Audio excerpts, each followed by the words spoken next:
Hello and welcome to RC Birds, and thanks for stopping by. Now it's time to rebuild my Land Cruiser. For sure it's the other way around as in my first video of this build. But we have additional parts which aren't on the car as it came out of the box. Like indicators, rear lights, door handles, snorkel, etc.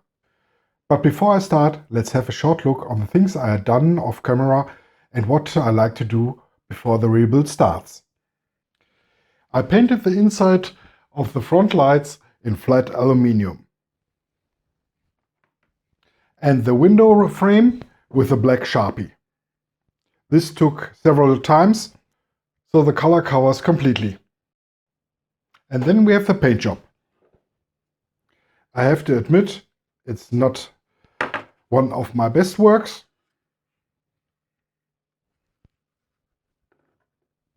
The clear coat is done around 40 hours ago and it feels dry and hard. Nevertheless, I don't trust clear coats, and for that I let it dry out for a few days more. After that I'll give it a toothpaste polish. This should reduce the orange skin. I'll also close the rear light housings with an electrical tape from behind after the polish. And this is the point where my rebuilding time-lapse starts. Have fun with this video!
Okay, now I'm done.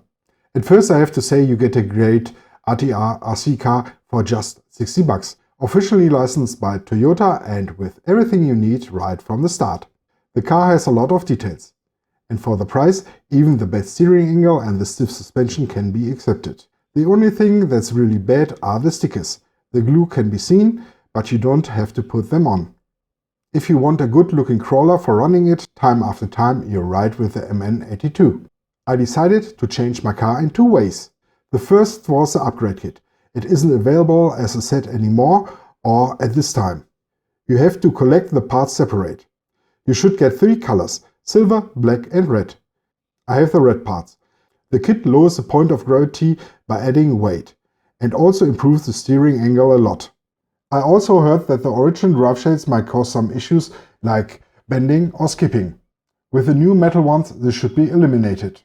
For the change, you have to remove the body to get access to all the screws. This is done by removing 6 screws and unplug the light wire. So not a big deal.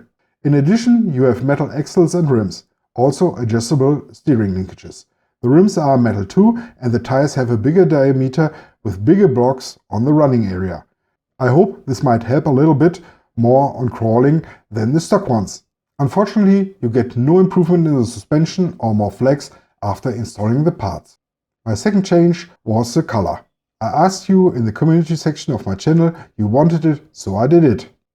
Before I come to this, I have to say that the car was already painted right out of the box, and the manufacturer had done a great job. Please keep in mind that you have to sand the surface before putting a new color on. I decided to use an iridescent color in a dark green and blue tone. First, I was skeptical with the red upgrade parts, but I think although these are complementary colors, the mix fits very well for the Land Cruiser. I have to admit I made some mistakes with the painting, especially on the right side of the cabin, but I could hide them with a snorkel and stickers above it. The chrome was removed from the part in etching drain cleaner and repainted in Tamir's gunmetal. The finish is done by XXX main stickers and oversprayed with 2K clear coat. Oh, I almost forgot, the clear parts got red and orange clear color from Tamir. All in all, I'm happy with this little truck. Next video, I'll go out and let the car run the first time outside. Because of the planned paint job, I didn't dare this before. If you stayed with me until yet, I thank you for watching. And if you have some questions, the comment section is yours. And as always, please like, share and subscribe. See you soon on RC Birds.